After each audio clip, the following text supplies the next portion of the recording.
Hello, dear students. Welcome back to Mathematics. So, good morning to all. I hope you all of you doing well in these pandemic situations, and also I hope कि सभी की तबीयत अच्छी हो because nowadays situation is not good. Okay, so please stay home and stay safe.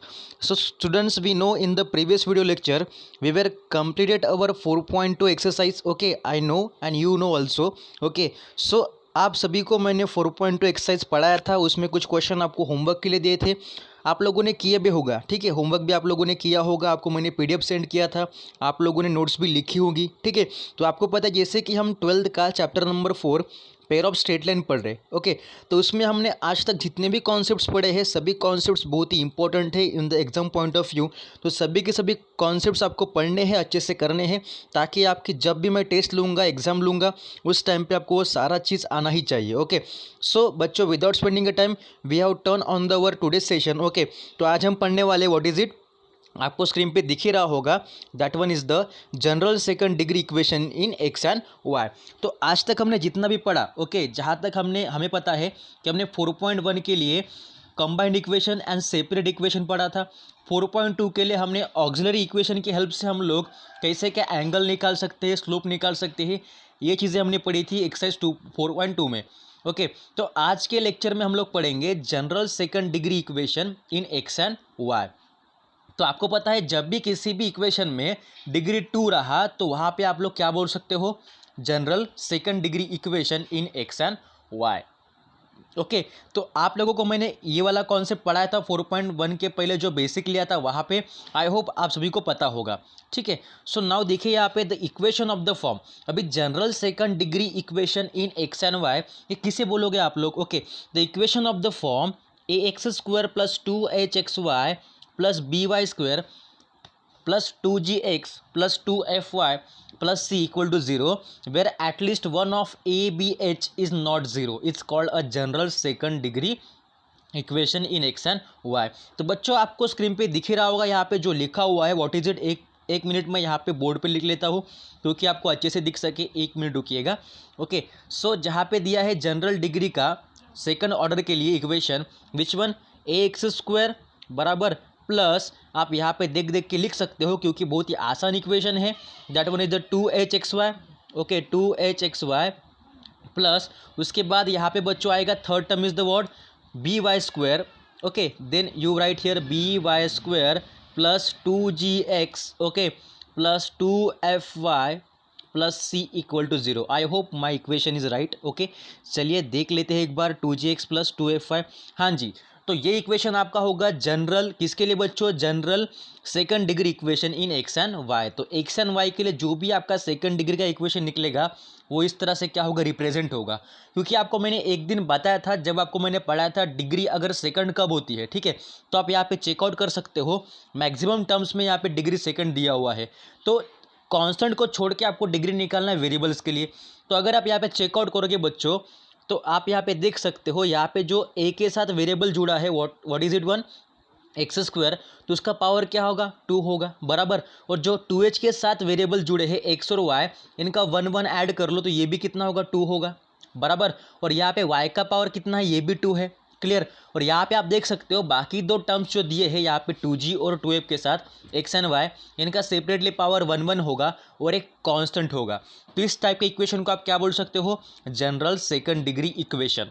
ठीक है, I hope all of you understand this one. पर यहाँ पे कंडीशन क्या है, ये इक्वेशन पॉसिबल होने के लिए कंडीशन क्या क्या हो सकती है देख लेंगे। ठीक है, जो अभी मैंने इक्वेशन लिखा बच्चों, वो इक्वेशन क्या था एक बार लिख लेंगे, X square plus 2hxy plus B Y square. यहाँ तक आपको पता था, यहाँ तक मैंने आपको पढ़ाया था। इसके बाद और स्टेप कैसे ऐड करेंगे, तो सिंपल प्लस 2gx हो गया प्लस 2fy हो गया प्लस सी इक्वल टू 0, बन गया आपका जनरल सेकंड ऑर्डर का इक्वेशन। ठीक है, तो अब यहाँ पे आप लोग देख सकते हो ये कब पॉसिबल होगा, व्हेन आपका इसमें ए एच और बी, जब ए नॉट इक्वल टू 0 होगा, एच नॉट इक्वल टू 0 होगा और B also not equal to 0 होगा, तभी आपका ये इक्वेशन क्या है, पॉसिबल है।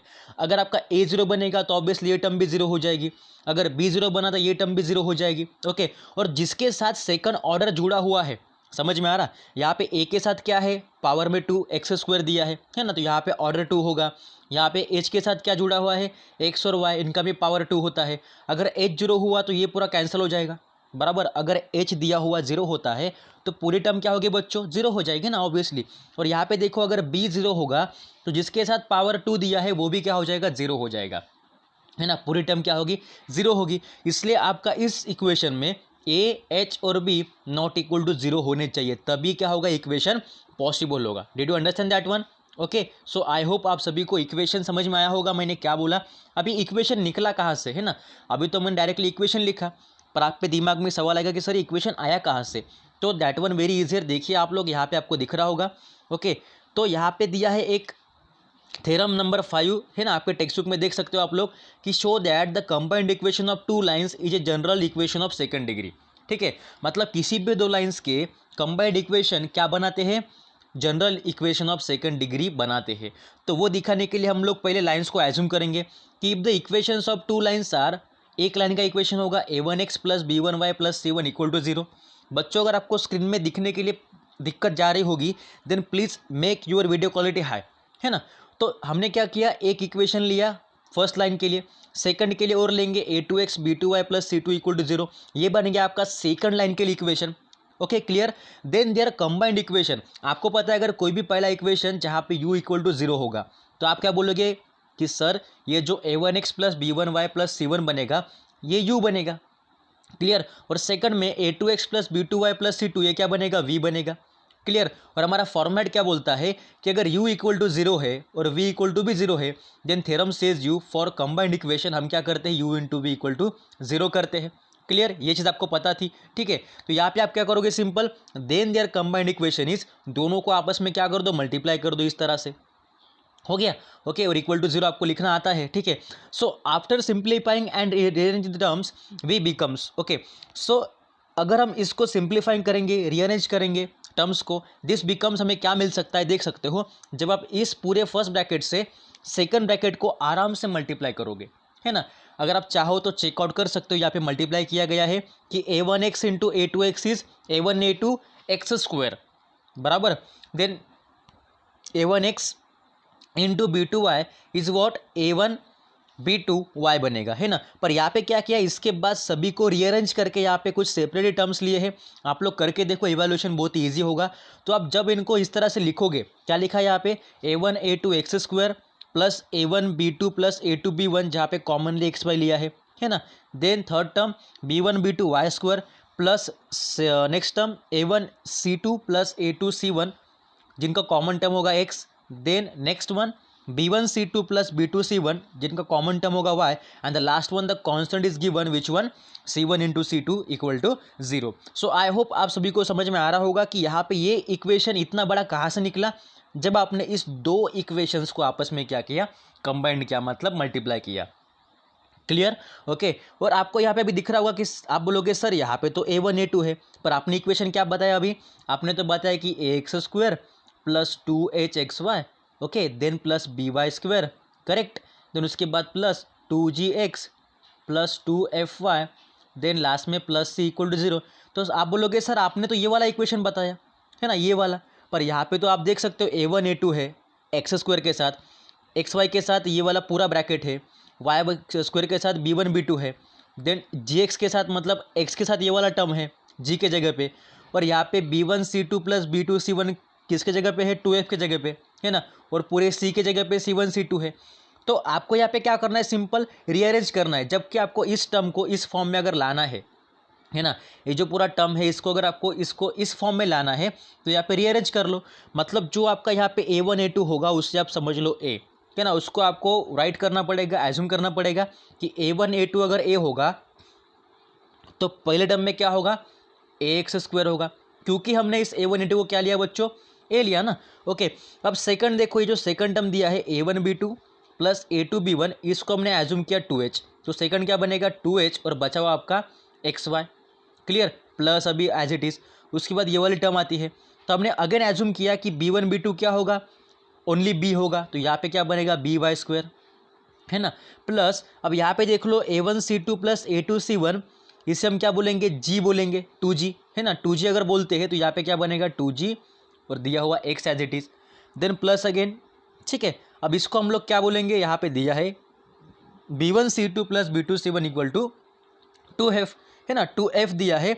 इट मीन्स क्या होगा यहाँ पे बच्चों, ये बन जाएगा 2FY, क्लियर। और C1C2 क्या होगा, ये तो C दिया है तो प्लस C इक्वल टू 0 बन गया आपका वही इक्वेशन जो आपको मैंने अभी बोला था यहाँ पे, ठीक है। किसके लिए, general equation of the second degree के लिए, ठीक है। सो आपको समझ में आया होगा। इसके बाद आपको ये इक्वेशन मिलता है, देखो नीचे में लिखा है दिस इक्वेशन बिकम्स, जब आप इसको रीअरेंज करोगे इस तरह से, ax² plus 2hxy plus by² plus 2gx plus 2fy plus c equal to 0, and this is the general equation of the second degree in x and y.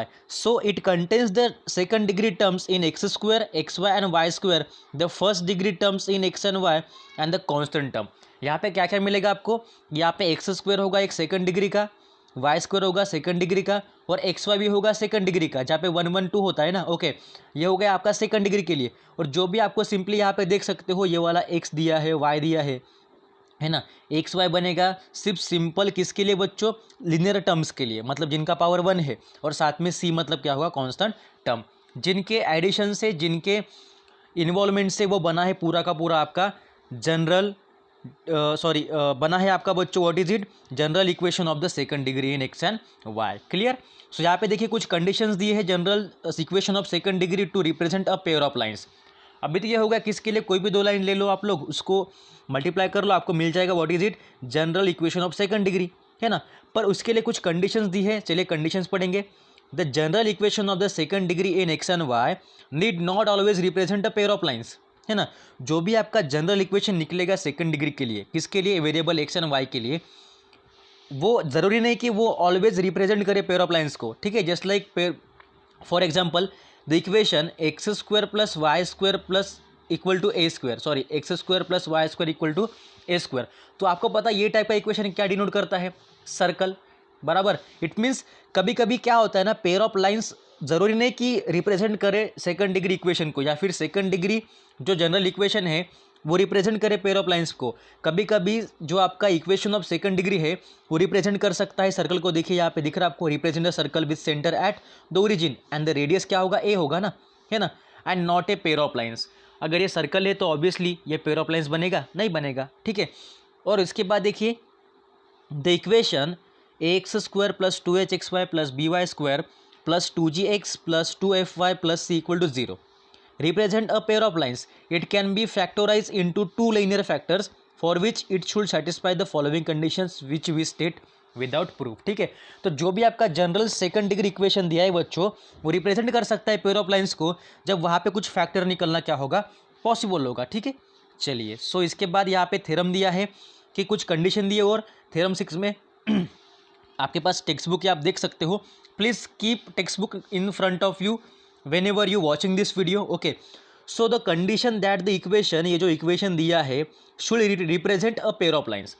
अब यहाँ पे आपके दिमाग में क्वेश्चन आएगा कि सर ये इक्वेशन तो बन गया आपका general degree of second term का इक्वेशन, पर सर ये इक्वेशन आपको पेयर ऑफ लाइंस कब दिखा सकता है ना। तो आपके दिमाग में क्वेश्चन आएगा, तो बच्चों उसके लिए कंडीशन क्या होगी, द कंडीशन दैट कि this given equation which represent the general equation of second degree, ठीक है, ये कब सेटिस्फाई करेगा, should represent pair of lines are. किस तरह से कर सकता है, जब आपको मैंने पढ़ाया था डिटर्मिनेंट, पढ़ाया था ना, what is it, determinant 11th में पढ़ाया था। तो जब आपका इसका क्या बनेगा, डिटर्मिनेंट किस तरह से बनता है, AHG HBF GFC, ये आपको ध्यान में रखना है ना, that one is very important point, ठीक है। ये जो आपका पहला दिया है यहाँ पे कि हम किस तरह से इस इक्वेशन से कोएफिशिएंट को रख सकते हैं, किस में, डिटर्मिनेंट में, तो आपको पता होना चाहिए फर्स्ट रो में क्या होता है, AHG, सेकंड में होता है HBF, थर्ड में होता है GFC, बहुत ही आराम से आपको आ जाएगा, इसको ध्यान में रखो, इक्वल टू 0 होता है।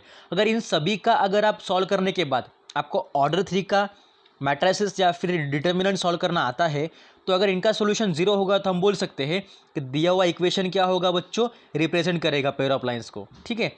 और सेकंड क्या दिया है बच्चों, देख सकते हो आप यहाँ पे कि जब h² minus AB greater than equal to 0 होगा, है ना, जब आप यहाँ से कोएफिशिएंट निकालोगे H AB और उनको आपस में इस तरह से अरेंज करोगे h² माइनस AB के हिसाब से, अगर वो बड़ा या इक्वल होगा 0 से, तब भी आप बोल सकते हो कि दिया हुआ जो आपका पेयर ऑफ इक्वेशन है वो पेयर ऑफ लाइंस दिखाता है। तो अगर वो दिया हुआ इक्वेशन ये दो कंडीशंस अगर सेटिस्फाई करता है, two conditions, then we say that the given condition the equation should represent a pair of lines. ठीक है, चलिए तो इस तरह से बच्चों ये हमारा थ्योरम था जहाँ पे आपको दिया था, और यहाँ पे कुछ दिया है angle between the lines represent by, और इसके लिए एंगल कैसे निकालेंगे वो भी आपको पता होना चाहिए। तो एंगल का वही फार्मूला कौन सा कि tan theta equals to acute angle का 2 in the mod of 2 under root h square minus a b divide a plus b, where आपका a plus b not equal to 0 होना चाहिए, क्योंकि अगर ये 0 होगा तो पूरा टर्म हो जाएगा इन्फिनिटी। ठीक है, क्लियर। तो एंगल निकालने के लिए सेकंड डिग्री के लिए ये वाला फार्मूला यूज करना है आपको। उसके बाद conditions of parallel and perpendicular lines, वो तो आपको पता ही है कि परपेंडिकुलर हम कैसे निकालते हैं, जब a प्लस बी का एडिशन 0 होगा, है ना, तब हम बोल सकते हैं कि दिया गया जो आपका रिप्रेजेंट करने वाला लाइन है सेकंड डिग्री का वो क्या होगा, परपेंडिकुलर। अगर ये पॉसिबल है तो ये हमने पढ़ा था लास्ट वीडियो में। और अभी यहाँ पे क्या है, यहाँ पे को इंसिडेंट नहीं दिया है, यहाँ पे क्या दिया है, पैरेलल। तो उस टाइम पे आपका h square minus a b क्या होना चाहिए, 0, ताकि बोल सके कि वो क्या है, पैरेलल है। ठीक है, I hope all of you understand that conditions. So एक बार लिख लीजिएगा, आपको आ जाएगा। उसके बाद आता है पॉइंट ऑफ इंटरसेक्शन, जहाँ पे ये फॉर्मेट दिया है। ठीक है, कि आपको कोऑर्डिनेट्स अगर निकालने हैं पॉइंट ऑफ इंटरसेक्शन से, तो आप कैसे लिख सकते हो बच्चों, ये वाला फॉर्मेट दिया है। What is it, b g minus h f divide h square minus a b, comma a f minus h g h square minus a b. तो ये पहले फॉर्मेट से निकलेगा आपका एक्स और सेकंड से निकलेगा वाई। इसका मतलब क्या होगा, आपके coordinates which denotes the point of intersection. Okay, clear. चलिए, मुझे लगता है आप लोगों को समझ में आया होगा ये चीज़। सो अब बढ़ेंगे आगे। इस तरह से आपको समझ में आया होगा। कुछ चीज़ें अगर छूट गए होंगे तो आप लोग पढ़ लेना।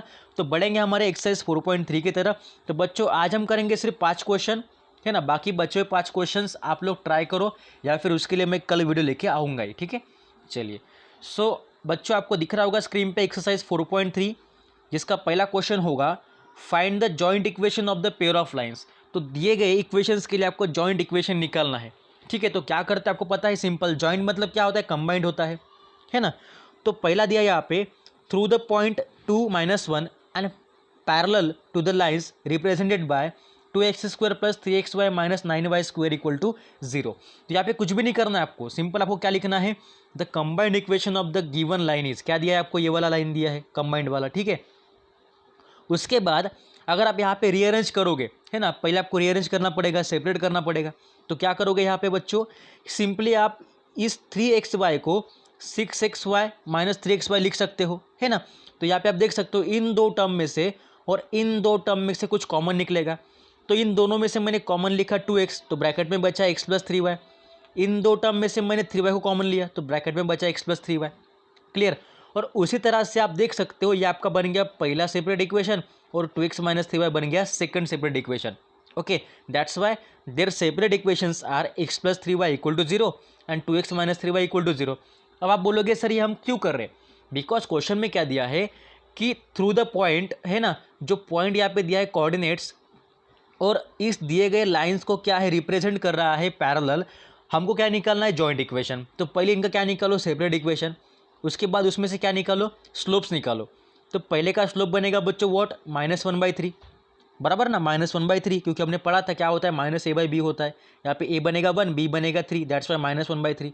सेकंड में क्या बनेगा बच्चों, यहाँ पे -2 यहाँ पे 3 तो और ऑलवेज माइनस है, तो -2/-3, minus minus get cancel, only 2/3।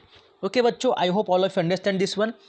So the slopes of the lines parallel to this lines are m1 and m2, that is m1 होगा -1/3 और m2 होगा 2/3।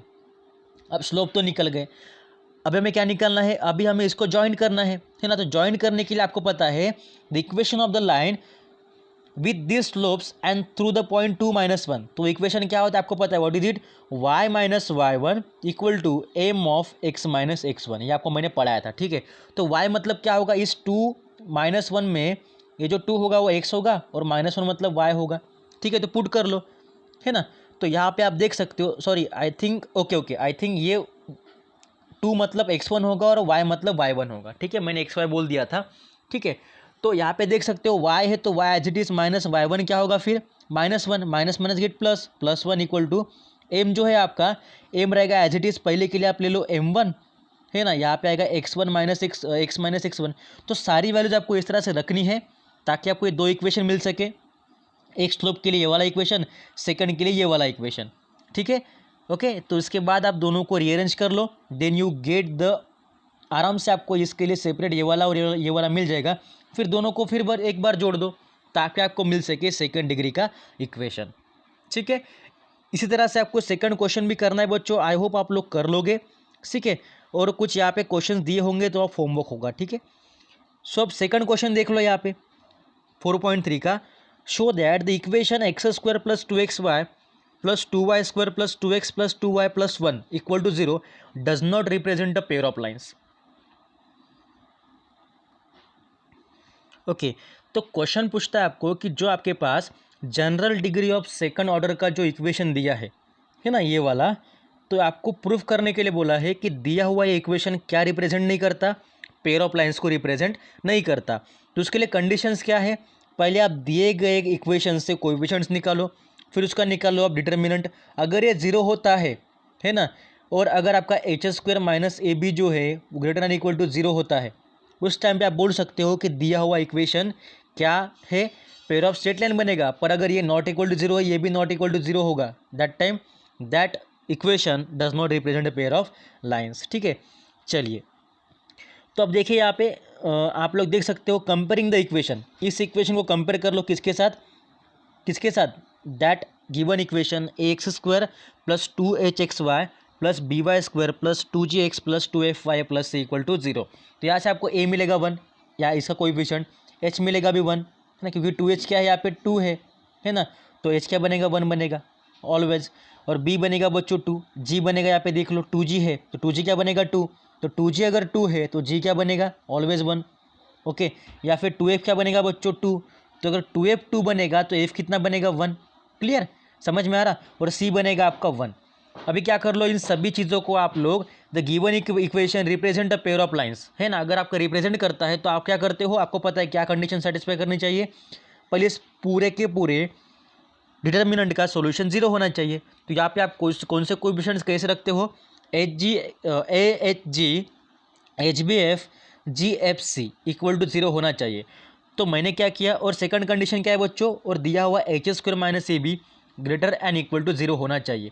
अगर दो कंडीशन सेटिस्फाई करेगा तो हम बोलेंगे कि दिया हुआ क्या है, पेयर ऑफ लाइन से। अगर दोनों में से एक भी अगर सेटिस्फाई नहीं किया तो बोल सकते हैं कि दिया हुआ इक्वेशन क्या नहीं है, does not represent the pair of lines. चलिए चेक करते हैं। तो अभी इसके जगह पे वैल्यू रख लो, ए मतलब क्या है 1, एच मतलब 1, सभी मैंने यहाँ पे वैल्यू रख दी। फिर इसको सॉल्व कर लो। सॉल्व करने के बाद आपको पता है सॉल्व आप कैसे करते हो, कि पहली वैल्यू, उसके बाद ये वाला रो ये वाला कॉलम छोड़ के इनका कर लो क्रॉस, 2 1 जा 2, 1 1 जा 1, है ना, 2 - 1 यहाँ पे आ जाएगा, 1 2 - 1। इस तरह से आप जब इसको रीअरेंज करना आपने सॉल्व कर दिया तो आपको यहाँ पे आंसर मिला 0, है ना। तो पहली कंडीशन सेटिस्फाई कर रही, डी आपको मिला 0, पर सेकंड कर रही क्या वो भी चेक कर लो। सेकंड क्या है, h square minus a b, तो एच क्या है आपका 1, 1 का स्क्वायर, माइनस ए बी मतलब ए 1 है और बी भी 2 है, तो -2, 1 - 2 कितना होता है बच्चों, 1 - 2 इज -1। तो क्या ये -1 जो है ना, वो 0 से बड़ा होता है, नहीं होता है ना, क्योंकि -1 तो 0 से छोटा होता है ना, क्योंकि आपको पता है कि -1 ये 0 से छोटा होता है क्योंकि ये निगेटिव है ना। दैट्स वाई हम क्या बोल सकते हैं, जबकि एक कंडीशन यहाँ पे सेटिस्फाई नहीं हो रही ये वाली, that's why the given equation does not represent the pair of lines. So आपको समझ में आया होगा। उसी तरह से आपको ये करना है थर्ड वाला भी, पर यहाँ पे सिर्फ चेंज क्या है कि आपको शो करना है कि दिया हुआ इक्वेशन क्या रिप्रेजेंट कर रहा है, पेयर ऑफ लाइन्स। उसी फॉर्म में लिखो, बस यहाँ पे आंसर इसका भी 0 आएगा। देख लो आप लोग, यहाँ पे इसका भी आंसर क्या आएगा, 0 आएगा, यहाँ पे ऊपर देख लो, ठीक है। यहाँ पे इसका भी आंसर 0 आ जाएगा और दिए गए सेकंड कंडीशन के भी आंसर क्या आ जाएगा, 0 आ जाएगा, ठीक है, मतलब ग्रेटर देन 0 आ जाएगा। दैट्स वाई आप ये कर सकते हो। सिर्फ यहाँ पे रिप्रेजेंट करना है कि दिया हुआ क्या है, पेयर ऑफ लाइन से, तो इसमें दोनों कंडीशन क्या होगी, सेटिस्फाई होगी, ठीक है। अब आते हैं फोर्थ क्वेश्चन की तरफ। फोर्थ क्या बोलता है बच्चों, show that the equation 2x² plus 2xy minus y square plus x plus 4y minus 3 equal to 0 represents a pair of lines, also find the acute angle between them, ठीक है। तो हमें शो करना है, पहली हमारी चीज़ क्या शो करनी है, क्वेश्चन को आप दो पार्ट में डिवाइड करना सीखो। पहला क्या है इसमें, कि हमें इस इक्वेशन को शो करना है कि ये क्या है, पहले पेयर ऑफ लाइन से हो गया पहला काम। और जब ये पेयर ऑफ स्ट्रेट लाइन बनेंगे तो उसके बाद हमें क्या करना है, उसका एक्यूट एंगल निकालना है। ठीक है, समझ में आया। चलिए, तो पहले हम इसको, आपको पता है इसको आप रिप्रेजेंट कैसे कर सकते हो पेयर ऑफ लाइंस। तो आप पहले डी को निकालते हो 0, डी अगर 0 के चेक करते हो, और साथ में h² माइनस ए बी क्या होना चाहिए, ग्रेटर या इक्वल टू 0 होना चाहिए। ठीक है, अगर ये दो कंडीशन सेटिस्फाई करेगी तो बोल देंगे दी हुआ इक्वेशन क्या है, पेयर ऑफ लाइन्स है। ठीक है, तो इस तरह से मैंने यहाँ पे दिखा दिया बच्चों, आपको दिख रहा होगा। ठीक है, और लास्ट में लिखना है the given equation represent the pair of lines. अभी ये काम होने के बाद सेकंड काम क्या है, we have to find the acute angle, मतलब हमें थीटा निकालना है। So let theta be the acute angle between the lines. It means tan theta equals to mod of 2√h² minus a b divide a plus b. तो आपके पास tan theta equals to, जो आपके पास value है 2√h कितना होगा वो यहाँ पे पुट कर लो, है ना, और ए बी कितना है वो पुट कर लो, और डिवाइड में a प्लस बी कितना है वो पुट कर लो, और मॉड कंप्लीट कर लो, ताकि आपको यहाँ पे आंसर मिल सके 3, है ना। यहाँ पे अगर आपको आंसर 3 मिला तो आपको पता है अगर tan थीटा आपका 3 निकलता है तो क्या tan के लिए किसी भी एंगल के लिए 3 वैल्यू निकलती है क्या? आप बोलोगे no sir, it's not possible. तो फिर यहाँ पे क्या कर सकते हो, सिंपली आपको सिर्फ एंगल चाहिए ना, तो एंगल को रख लो एज इट इज़ और tan को सेंड कर दो 3 के पास, तो क्या होगा, tan इनवर्स ऑफ 3 बनेगा। ये आपका बनेगा एक्यूट एंगल, देख सकते हो यहाँ पे। ठीक है, क्लियर है। चलिए अब बढ़ेंगे आज के लास्ट क्वेश्चन की तरफ, विच वन, फाइंड, पांचवा question, find the separate equation of the line represent by the following equation. यहाँ पे आपको सेपरेट इक्वेशन निकालना है ना। यहाँ पे थोड़ा दिक्कत क्या जाएगी क्योंकि इक्वेशन थोड़ा बड़ा है। ठीक है, पर यहाँ पे कुछ भी नहीं करना, आपको सिंप्लीफाई करना है, सिर्फ इसको सिंपली देख लो। पहला वाला आपको दिख रहा होगा, पहला वाला दिया है x-2 का whole square minus 3 in the bracket x-2 in the second bracket y+1 plus 2 in the bracket y+1 का होल स्क्वायर। अब इसको आपको बनाना है सेपरेट इक्वेशन में। तो आप क्या क्या लॉजिक लगा सकते हो, हमने पहले एक्सरसाइज में मतलब 4.1 में देखा था कि दिए गए कंबाइंड इक्वेशन को आप लोग सेपरेट कर सकते हो। वहाँ पे आप चेक करते हो क्या सेपरेट निकल सकता है ना। यहाँ पे भी आपको वही करना है। तो क्या करोगे आप लोग, यहाँ पे सिंपली बच्चों देख लेना कि x-2 का whole square as it is. ठीक है, उसके बाद आप लोग चेक कर लो कि जो 2 उसके बाद x-2 y+1 लिखा है ये कहाँ से आया, है ना। तो ये लिखने के लिए आप लोग चेकआउट कर सकते हो कि जो इस x-2 का होल स्क्वायर किया गया, इसके बाद इस -3 x-2, है ना, आपको पता है -3 को क्या मैं -2 -1 लिख सकता हूँ। आप बोलोगे हाँ सर। तो सिमिलरली इस पूरे टर्म को मतलब -3 ऑफ x-2 y+1 को मैंने -2 x-2 y+1 minus of x-2 y+1 इन दो फॉर्म में लिखा है इस तरह से। ठीक है, और बाकी बचा हुआ third term as it is, क्योंकि हमें यहाँ पे सेपरेट करना है। ठीक है, फिर चेक कर लो, ये x-2 का स्क्वायर है और यहाँ पे भी क्या है x-2 मैं कॉमन ले सकता हूँ दोनों में से, है ना, या इन दोनों में से।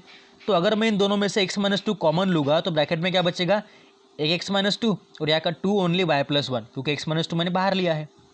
और इन दोनों में से भी क्या ले सकता हूँ मैं कॉमन, y+1 ले सकता हूँ। तो मैंने यहाँ पे y+1 को कॉमन ले लिया और ऑब्वियसली आपको ब्रैकेट में जो बचा हुआ पार्ट है वो मिल गया। ठीक है, तो इस तरह से बच्चों यहाँ पे आपने सिमिलरली आगे आगे रीअरेंज करते करते आपको लास्ट में क्या मिला, आप देख सकते हो x-2y -4 and x-y -3 equal to 0। और जब दोनों इक्वेशंस आपस में लीनियर फॉर्म क्रिएट करके 0 दिखा रहे, it means the separate equation of the lines are, ये पूरा बनेगा 0 और ये भी बनेगा 0, मतलब दो बनेंगे आपके सेपरेट इक्वेशंस। यहाँ पे कुछ अल्टरनेटिव मेथड भी दी है, आप ये भी ट्राई कर सकते हो अगर चाहो तो, पर जो आपको सिंपल लगती है सिंप्लीफाई करने के लिए, सेपरेट करने के लिए, वो आप कर लेना। बाकी सेकंड क्वेश्चन तो आप लोग कर ही लोगे। ठीक है, सेकंड क्वेश्चन आपके लिए होमवर्क है, आप कर लो, अदरवाइज आपको मैं PDF सेंड ही करूँगा उसका भी, है ना, क्लास के बाद PDF सेंड करने वाला हो। और बच्चों बाकी इसके अंदर जो 5 क्वेश्चन है ना, 5 तो हमने भी कर लिए, बाकी जो रिमेनिंग 5 क्वेश्चन है, क्वेश्चन नंबर 6, 7, 8, 9, 10, वो कल के वीडियो लेक्चर में मैं कवर कर लूँगा। ठीक है, so I hope you all of you understand this video lecture and I hope you all of you understand the session based on the what, किसके ऊपर, the general degree of what, second degree equation in x and y. So इसमें कुछ नहीं, बाकी equation ध्यान में रखो और इसके बाद सेटिस्फाई करने के लिए डी की वैल्यू 0 आनी चाहिए, मतलब डिटर्मिनेंट 0 आना चाहिए, और h² माइनस CB क्या आना चाहिए, वो भी ग्रेटर एंड इक्वल 0 आना चाहिए। ठीक है, clear.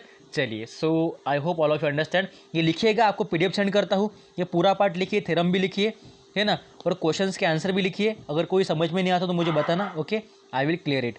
So all of you, thank you for watching. So do study, keep study, take care, keep smile, bye bye.